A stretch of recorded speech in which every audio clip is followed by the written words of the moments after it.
say the cybersecurity community is quite good at peer networking and sharing best practices between organizations, especially within verticals. And it's great insight, again, to share between management and the board, because I think the board is trying to calibrate, are we doing enough? Have we thought of all of the things? Is there something that we're not seeing? And one of the best ways to do that is by listening to folks outside the building. We often get so deeply entrenched in the thing that's right in front of us. Getting that third party view is incredibly helpful. This is KBcast. Are they completely As a cybersecure? primary target for ransomware campaigns, Is as you just security and pointed out, testing and performance and scalability. risk and We compliance. can actually automate that. take that data and use it. Joining me today is Christy Wyatt, CEO from Absolute Security, and today we're discussing the power of cyber resilience. So, Christy, thanks for joining and welcome. Thank you. Thank you for having me. So, let's start with the term cyber resilience. Now, I want to ask you, do you think this sort of term's been overused in the market? Because I've heard it a lot, especially like a couple of years ago as well. A lot of people sort of banging around on social media saying, we've got to be more cyber resilient. What are your thoughts? I think of it less as it certainly is a very used term, and when that happens, we tend to get a little glazed eyes when we hear it. But I think of it less as an overused buzzword and more as an emerging category. When we look within global organizations, banks, governments, et cetera, we're actually seeing sort of a third leg of the stool. You have your CISO, you have your CIO, and then you have your cyber resilience team. And so I see it more as an emerging category and emerging set of capabilities where security and IT connect and think about the overall effectiveness of the investments we're making in security. So, when you say an emerging category, what does that sort of look like from your perspective? So if you think about the other two legs of the stool, right? Typically you have your security professionals who are thinking about all of the bad things that could happen and what are the mitigations or controls or technologies we can put in place to prevent those bad things from happening. If you think about IT, oftentimes sort of endpoint management or the technology team within the organization is responsible for the deployment. So how does that technology actually land on your device? How does it get installed? How does it get updated? How does it get fixed? The cyber resilience component of that, either of that work or that third department, depending on the size of the organization, is really about how do you build that with a higher level of fidelity? So believing that not everything is going to go perfectly, how do you maintain your security posture? How do you respond or adapt when things actually start to go wrong? And things can go wrong in any number of different ways. And so when we think about a security breach, we often think about the bad thing that happened and maybe the data that was taken or the ransomware that was demanded and how do we get that bad thing off of all of these other systems. The part that we typically don't talk about, because it's not quite as sexy or fun, is then who's going to come and mop that up? Who's going to get that all back to work? If you had 5,000 employees working remotely and they all just got disconnected because they got impacted by malware, how do you actually get those users back up and running? If you're relying on something like a CrowdStrike or a Tanium to protect you or to find those bad things, and those security controls become disabled, IT did their job, they installed it, but who's going to prop it back up again? And so cyber resilience is really about making sure that we have the adaptability and the responsiveness to maintain our security posture and to get the business back online. That's a great point because I'm really at the coalface of this industry, speaking to people like yourself all over the world, all different size companies, etc. And that is a very valid point that you raised around like who is going to sort of mop that up. And it's something that I have observed in the market around, well, what sort of happens after, an incident happens or there's a ransomware attack or something happened? No one really talks about, well, what happens next? So what does happen next from your sort of point of view? And how sort of effective do people sort of get back in business and back up and running like they were before the incident happened? So if I just sort of set the stage for a moment and think about the fact that most organizations still have at least some percentage of their population working remote some percentage of the time, depending on where you are and what industry you're in. And so, the answer used to be if your security application that you're relying on for multi-factor authentication, right, challenging you when you're logging in. If that stopped working, you would pick up your laptop and walk over to the IT department and say, could you fix this for me? Or they would come and knock on your door and say, please let us fix that for you. If you got hit by ransomware and you were sitting in the office, again, something bad happened and they would say, no, no worries, fix it. Now, when you have employees that are broadly distributed, the world is very, very different. So, when we talk to customers and we say, so what do you do? I was talking to a global bank a little while ago and I was asking the CISO, so if you had 5,000 systems impacted, what do you do? And they said, no, no, we have a disaster recovery plan. We know exactly what happens. We have a playbook. Certain number of people get into the local office, they work on clean systems, and we can continue to take transactions or continue to conduct business. And I said, so but that's great, but then what do you do? And he's like, I don't understand. We're back up and running. And I'm like, yeah, but like that long tail, like what do you do? You've got 5,000 people out there who can't do their job. So what do you do? And the ugly answer is, they box it up. They send you a FedEx box, you box up your system, you send it back in. Or, if a security application has been taken down, you again, get to a local office or box it up and send it back in, or you get online with tech support and they try to step you through it remotely so you can do it. So these are kludgy, expensive, slow systems that are not working at the speed of risk. And so, when we think about cyber resilience and how to think about that differently, we're really kind of thinking about how do we do that at that moment in time and how do we minimize, the downtime for the user.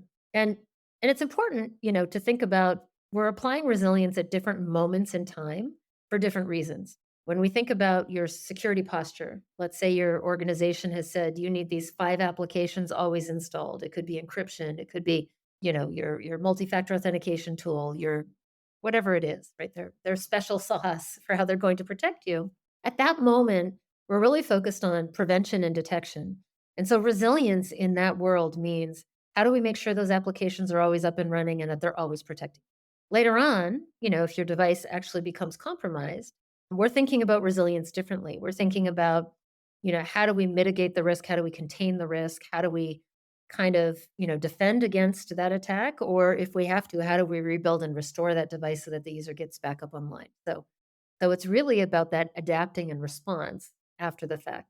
So you mentioned before, like, how do you think differently about cyber resilience? Do you think maybe there's just different versions and definitions that people have in their mind and therefore it gets a little bit convoluted on like what this actually means? And then furthermore to that, do you think people are actually even thinking about this? When people think about cyber resilience, you're really thinking about kind of these 4 steps, right? You're thinking about how do I prepare?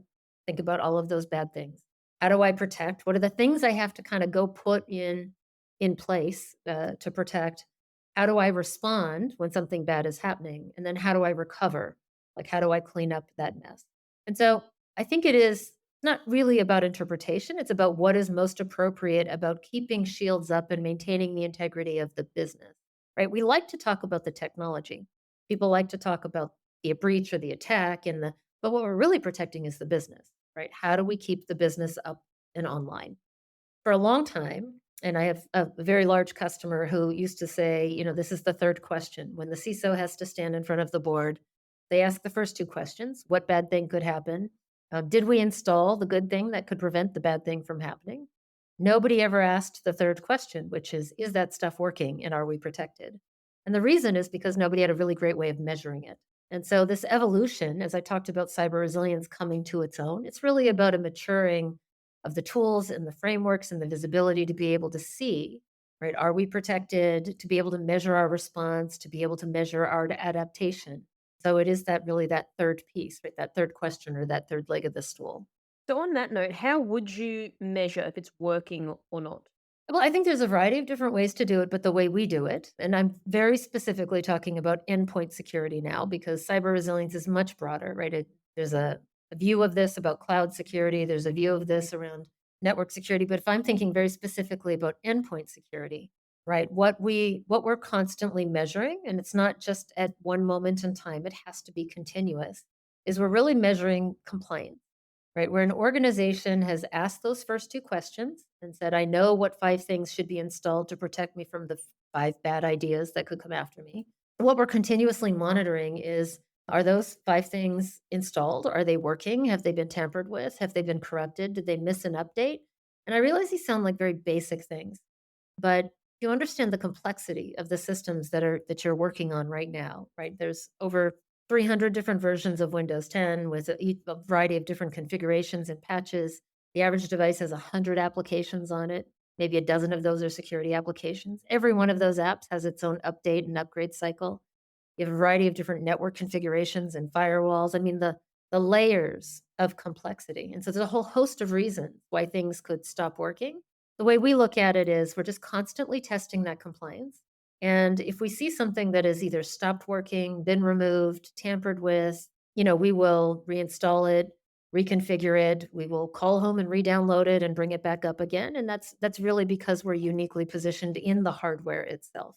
This is actually really helpful when you're thinking about things like zero trust, or comply to connect. These are some sort of new security architectures or strategies where folks are thinking, listen, compliance is a big part of security.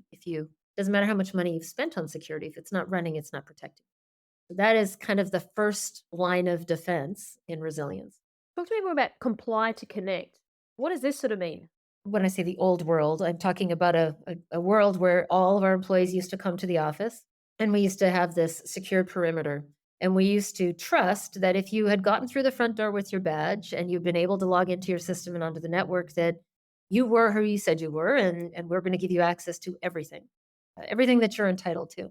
We sort of started having this conversation about zero trust, which essentially says, you may be on the company network, you may not be. It doesn't really matter where you are. I want to continuously understand the context of what you're trying to do. Are you really who you said you are? Are you in a location I recognize? Are you doing behavior that I think is consistent with what you've done before? Is your device compliant? Is it secured? Are the things I'm trusting? So an example would be I may not let you access the same set of applications or the same data if you're sitting in an airport in a foreign country that I never expected you to be in, and you're sitting on an unencrypted device in an insecure network. I'm going to treat you differently than if you're sitting in a trusted, secure space and I've really authenticated you are who you are. So that's zero trust. Comply to connect is kind of taking that one step further and saying, before I even let you connect to the network, I want to ensure that shields are up. And so I'm going to test for that compliance. I'm going to look and make sure that your encryption is running, that all of the things that I'm trusting, including your zero trust tools, are actually working and effective and functioning before I'm going to let you connect. And that if you try to connect to the network and you're not compliant, you're on an insecure network, you're not running a secured device, whatever it might be, most access capabilities would deny you the connection. That's great for security, but not great for productivity because you're telling employees they can't get their job done.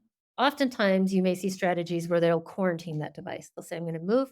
I'm gonna let you connect, but not gonna let you connect to the company network. I'm gonna let you connect to this little space on the side where we're gonna work on fixing whatever it is that's broken. So we're gonna reinstall, we're gonna redo whatever it is we need to do to get you to be compliant, and then we're gonna put you back into the network.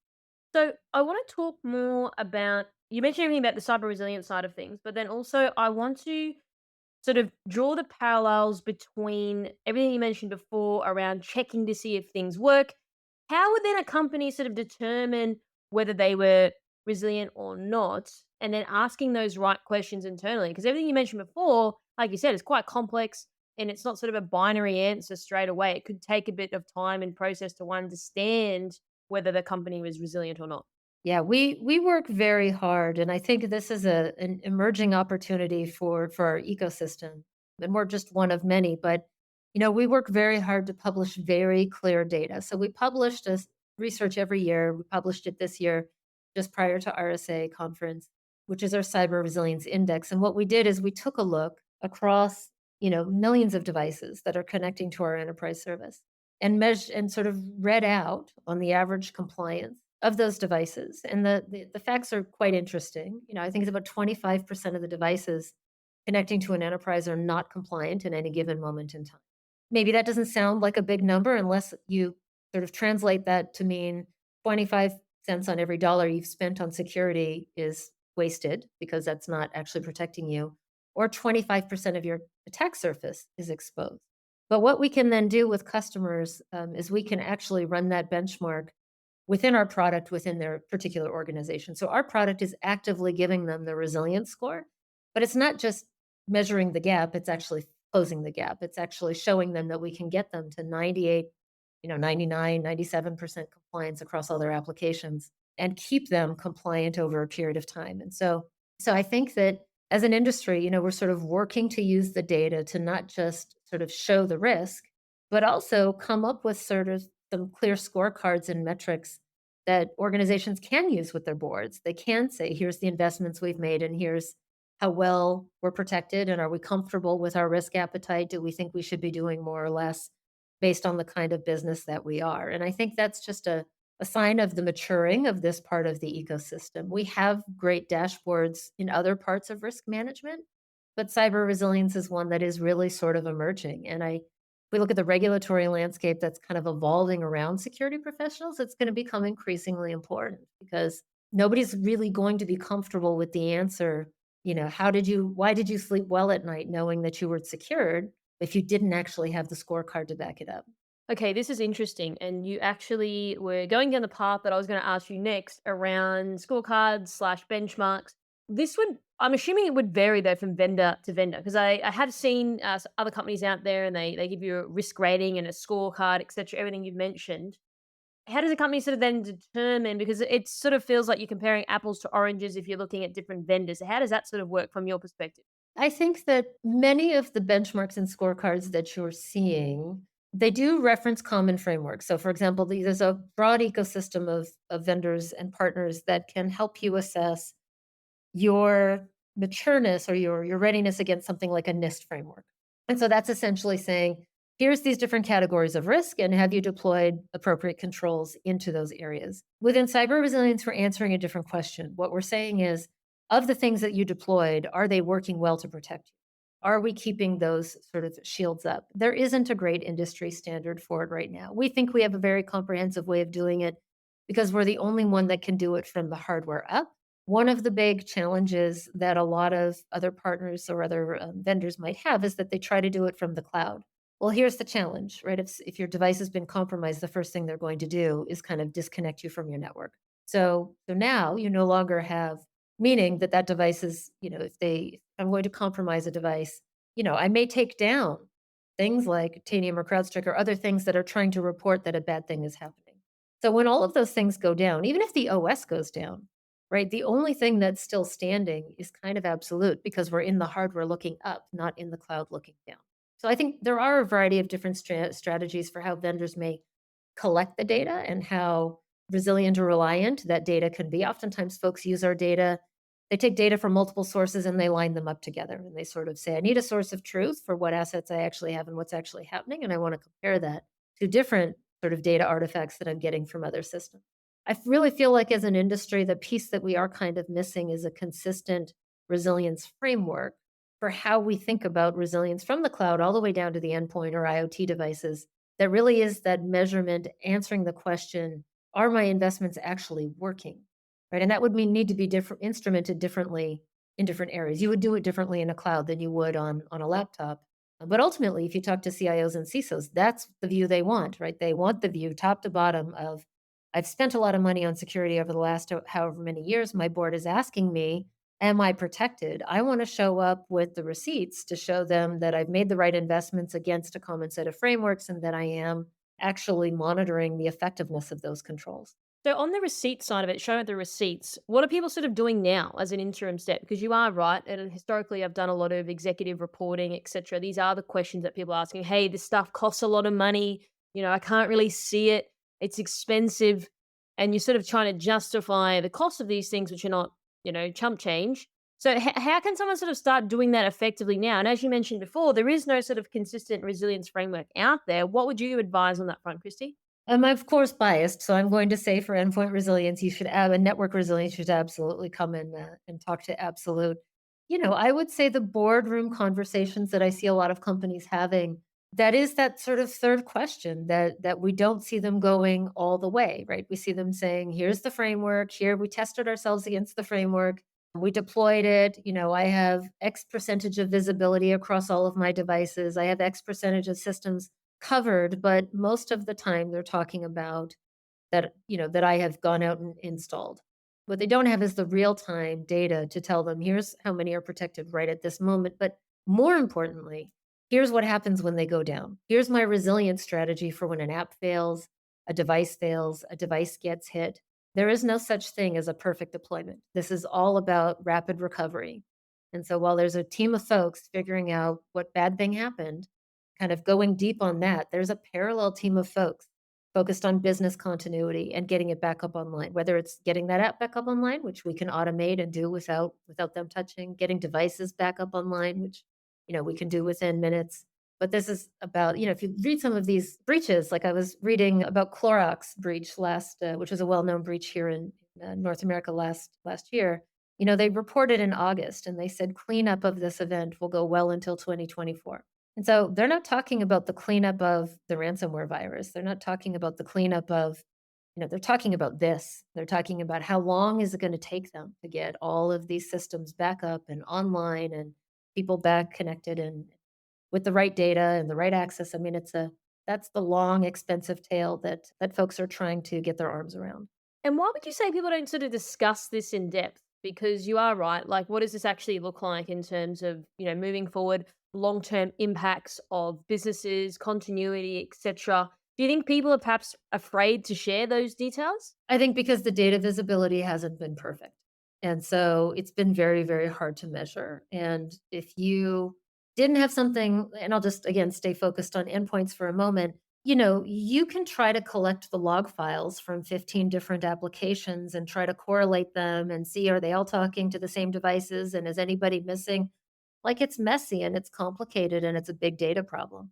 And so if you don't have something like Absolute that kind of has that permanent connection to that device that's kind of giving you that source of truth, right? There's a lot of messiness in trying to piece all of the different data pieces together and say what is my truth? What is actually working?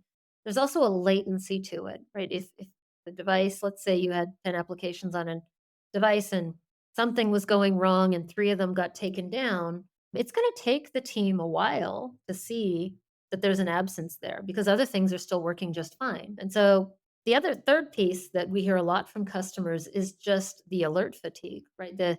Even if those devices, even if something does throw a signal and say, hey, by the way, these 3 applications stopped calling in from that person's device. Maybe something's going on there.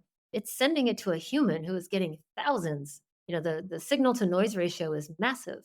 And we all know that there's a talent shortage in cybersecurity. And we've read all about the breaches where bad things were happening and they were getting alerts, but they were buried in a bunch of noise and garbage that nobody could pull out. And so if you don't have that source of truth and that anchor into something solid, we don't want to tell folks that something bad is happening. We want to tell them that we fixed something bad that happened, right? These things went down and we propped them back up. And, you can go dig into the data about what happened and why, but, we don't want to be sitting around waiting for someone to get around to see the next alert on the screen.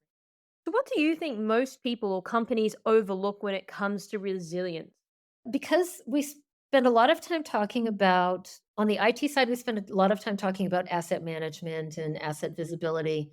On the security side, we spend a lot of time talking about risk management and ransomware. I just think that when you talk to these practitioners and you talk about the bad thing happening, there's so much going on and so much focus around, how do we get to the other side of the attack that it's kind of passing the baton on to that third piece that says, how do we mop up the mess? And it's not that it's not in the conversation. When I ask folks, are you contemplating the cost of that? Are you contemplating, when you're thinking about planning overall, are you making sure that they have sufficient resources to be able to do that work? It's not that it's invisible, but it feels separate. It's like, okay, then I'm gonna hand the baton off to those guys and they're all just going to clean it up. And so we do think that there is an opportunity as an industry for us to just shine a much brighter light on that and say, gosh, what would the cost of FedExing 5,000 laptops to a central place, re-imaging them and sending them back out? And how long would that take? And, what could possibly go wrong? And there are certainly professionals who are obsessed with that and who are working on that, but it's usually not in the headline of the conversation when we're talking about the breach. We're talking about the bad guy and the bad thing that happened and what clumsy thing enabled it. I mean, that's where so much of our attention and honestly where so much of our spend goes, right? When we talk about the breakout of the spend within the cybersecurity industry, a huge amount of those dollars have gone into that detection and prevention bucket, almost at the expense of some of the resiliency side. And so this is really about that shift and that balance, kind of rebalancing. So what you're saying is majority of the funds are not going towards the mopping of the mess historically. I think that when folks are talking about their incident management plan, they maybe stop the tape before they get to the end. They sort of play out the exercise until they get, you know, the bank able to get transactions again or the retailer to be able to take orders again.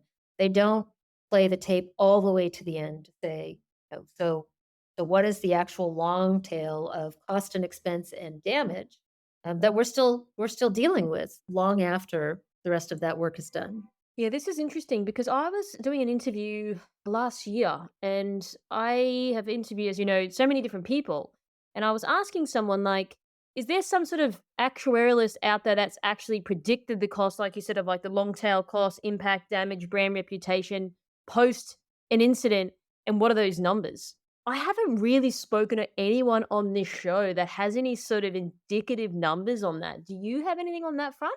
We have a lot of data about the resiliency and the gap and the exposure. And actually, this was a big point of conversation last week at the RSAC because we'd love to sort of dive in and take a look at that with a small group of folks who really kind of want to dig in and figure out, how do you scope that and actually assess it? Because as I said, especially in large organizations, it may be sitting in a different bucket. And so I would love to see the data. If you do find it on your journey, by the way, I'd love to see it because I'm right there beside you. I have not seen it in any quantifiable way. And when I look at a lot of these breach reports and the cost of a breach and the scope of a breach, it really feels to me that these numbers can't be baked into that. Like the cost of a breach can't be $4 million if that includes all of the rest of this work, right? I think it's an area where we have a high level of interest and also sort of chasing that down. A lot of our work has been very much focused on the exposure and really bringing to light customers who feel like on every other level they've done a great job. They've done the NIST framework, they've bought the good stuff, they've deployed the good stuff, and they're sort of high-fiving in the hallway and going, "We feel reasonably good." And haven't really had a lot of visibility into just this natural decay of your security posture that just naturally happens as a result of the complexity. And honestly, our focus is on helping them understand how easy it is to actually mitigate that. And I just want to run with another example. So here in Australia, there was a large insurance company that got breached. And so again, part of this interview that I was asking, like, and I know that people don't necessarily have data. It's something to really think about around, okay, so people are still, even now, for example, Equifax, people say, oh, well, you guys got breached. There's still a bit of that. So with this company, insurance company here in Australia, is this going to go on for 20 years that they've lost new customers or they've lost retained customers? How long does that go on for because of that brand damage? And I guess it's really hard to put a number on. It's just something that, again, if you're doing board reports, you need to be able to sort of demonstrate, which potentially may result in getting more funding to say, well, you know, some very smart person out there has come up with some financial model that has said, well, after a breach with this type of company, it could take 20 years to build back ORAP and it could take 20 plus years to start building back that customers that we may have not necessarily have lost before the breach happened. So this is something that there is still not a lot of transparency on, not a lot of fidelity on out there in the market. I agree. We had an event last week and we're talking quite a bit about this. And I think that one of the complexities to that is also the lack of maturity in our ecosystem compared to the regulatory environment. And I'm seeing this all around the world, especially here in North America, but we know that a lot of other countries are experiencing it as well, where, we really as an industry have to separate this concept that a company is bad at security if they get breached. There are certainly those that have underinvested or not taken it seriously, but it's kind of the analogy I draw is sort of if we think about financial risk and fraud risk, right? We have a very mature ecosystem around there for how we measure risk, for how we talk about materiality, for how we measure materiality. We have checks and balances through auditors and internal audit. And, we've over time sort of created the infrastructure that you can talk about risk in a safe way. And if a company misstates something and it wasn't fraudulent, it was just natural behavior as the company's growing and there's some amount of risk within that. There is a framework of how we talk about that. Well, was it material? Was it not material? What was the And I think that we don't have that same maturity, certainly in the security ecosystem. We don't have that equivalent of auditors or checks and balances. We don't have that same level of definitions. You can't, there isn't a consistent description among countries, among companies, among stakeholders anywhere about what materiality is. Is a material incident. It's kind of up to the organization and the board of that organization to sort of describe what that means to them specifically. And yet we have this cyber regulatory landscape that wants to kind of put almost kind of the same level of accountability on a CISO that you have on a CFO. There's an interesting debate going on in the industry because they're a little bit out of sync, right? If you put that happens too soon, where the infrastructure is not there to support the same quality of risk management in cyber that we have in finance, as an example, then you're going to discourage folks from taking that career path. You're going to see the best and brightest want to go do something else because the personal risk is just too great.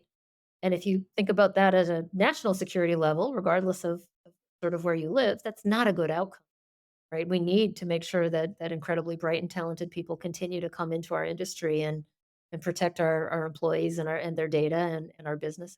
So there is I think a maturing that needs to happen across our ecosystem that helps separate the reputational damage. Like, if a company gets breached, that doesn't mean they did a bad job.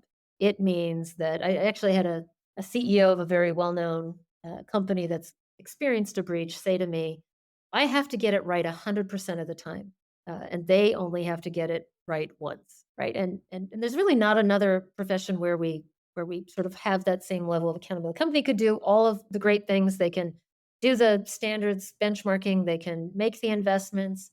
Somebody could come up with a 0 day that nobody's ever thought about, and that is just a fact of life. And so what we're shooting for here is responsible behavior.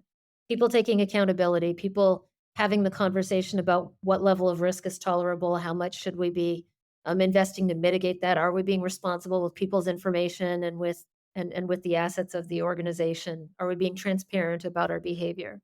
That's kind of our commitment. It's not perfection.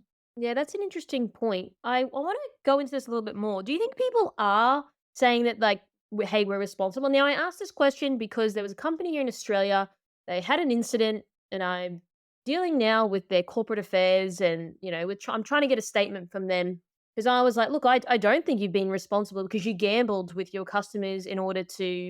And I can't go into too much of the specifics, but they basically gambled with their security controls with the intent of, well, if you put too many controls, it means that, people are going to abandon their cart, which would then mean they're not going to make as much revenue. But they're like, no, no, no, we have been responsible.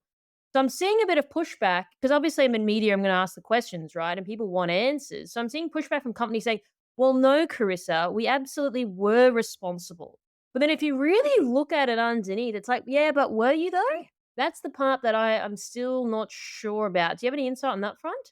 I mean, I don't know the company or the breach that you're talking about clearly, so I wouldn't know. And I would say, like any other industry, you certainly are going to find organizations who may not be living up to that level of responsibility. But I would say just because somebody identified that some bad thing could happen and that eventually that bad thing happened doesn't mean the company wasn't responsible. When you go through these tests, you identify every bad thing that could happen. And then you're measuring and securing what is the impact and the probability and how do we mitigate it, and you build a roadmap and you're working your way through as many as you possibly can.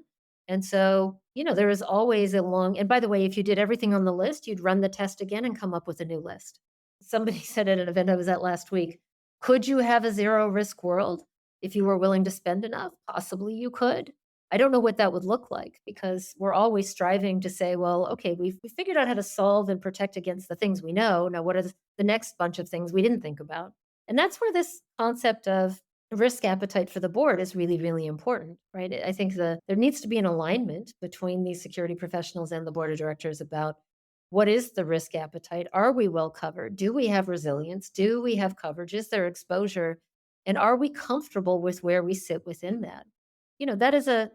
That is a tricky set of conversations to set up, with the board and the security team. But I think increasingly as an industry, we're seeing more boards take on cyber experts. We're seeing that become a bigger part of the conversation within audit or within some other committee. And it's critical, right? Because that is not an individual decision, that is really a board conversation. So one thing that plays on my mind is staying the course. So a lot of people out there, I mean, I sort of the analogy I draw upon is like going to the gym. At the start of the year, everyone's like, hey, I'm gonna go to the gym, I'm gonna lose weight. But then by like January 15th, everyone's back in bars and pubs and they've forgotten about that journey, right? So then the same thing applies to, hey, we're gonna embark on this, resilient journey, one thing, but how do people sort of stay the course and manage that stamina towards it? Because I've seen it's easy to get started or say you're gonna do something. It's a lot harder to maintain it. That really is the whole purpose of cyber resilience is because if we talk about the prevention and detection, we think about all of the things that we should buy and install to protect our organization. And those are big projects, take a long time. And then we go and we do the work and we install them. It is a little bit like you went to the gym and you lost that 10 pounds and you're feeling great. And then you like high five. And then you're like, I suppose I could have another glass of wine. Or I could have dessert. I'm sure it's fine. And you're right, right? It's not a one-time moment, it's not a one-time event, and that really is what this Shields Up cyber resilience really is about. It's about how are you maintaining that cybersecurity posture? How are you maintaining of the investments you made?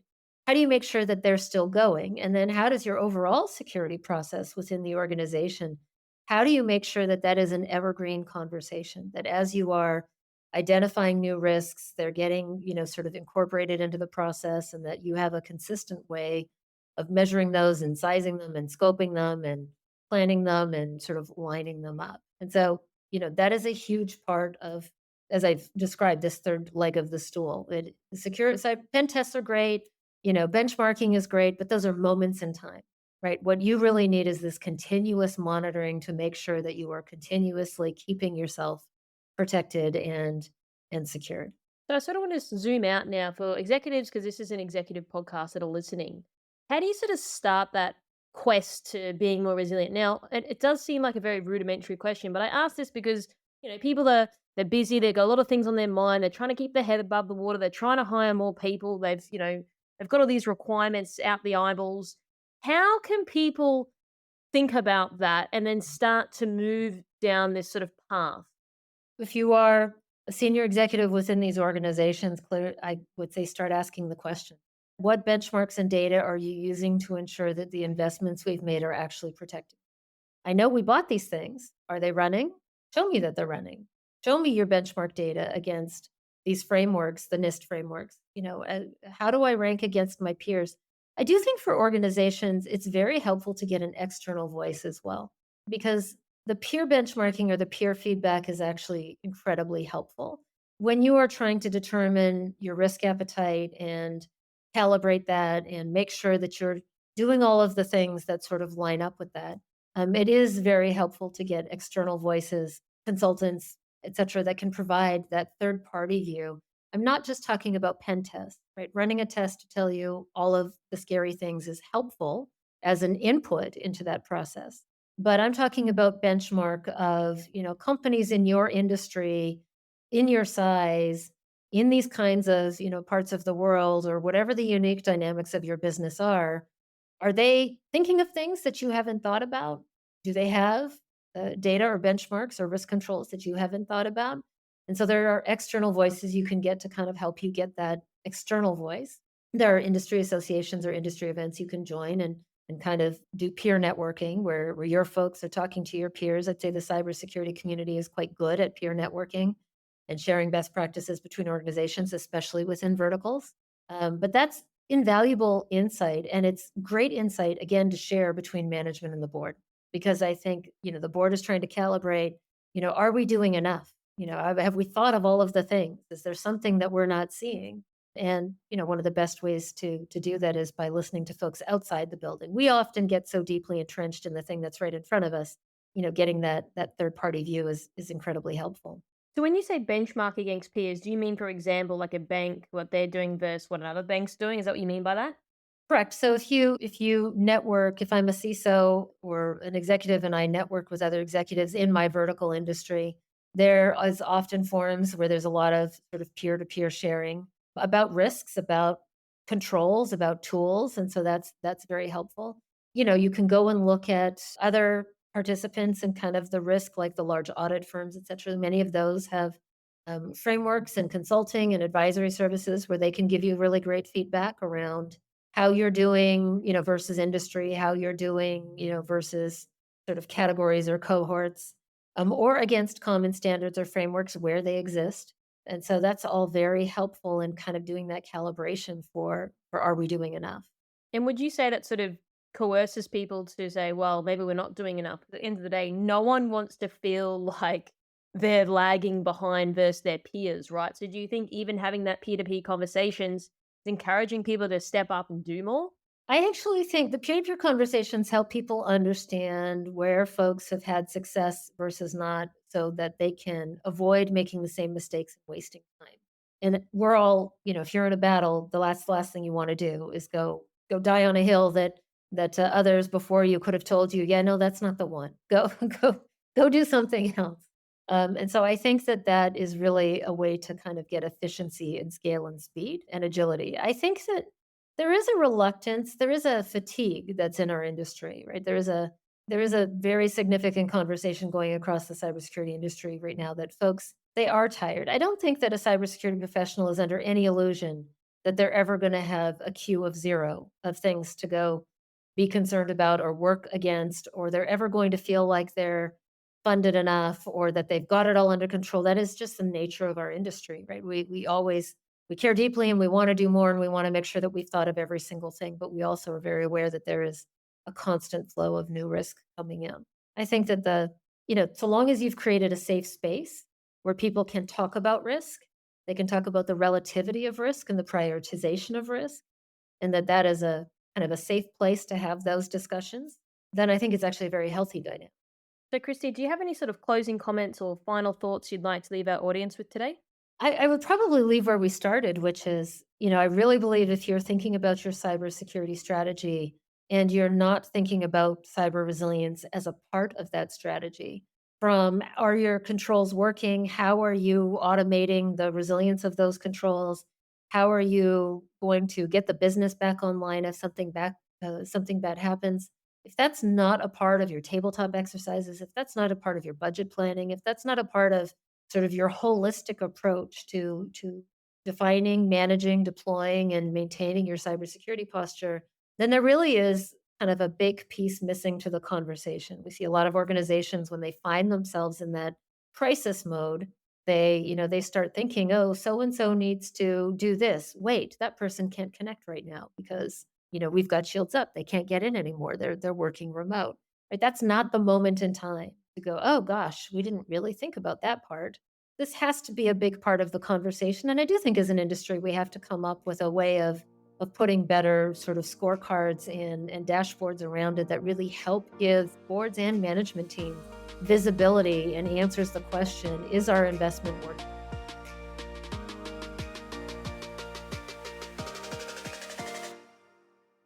This is KBcast, the voice of cyber. Thanks for tuning in.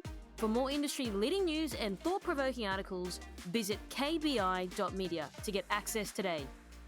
This episode is brought to you by Mercsec, your smarter route to security talent. Mercsec's executive search has helped enterprise organizations find the right people from around the world since 2012. Their on-demand talent acquisition team helps startups and mid-sized businesses scale faster and more efficiently. Find out more at mercsec.com today.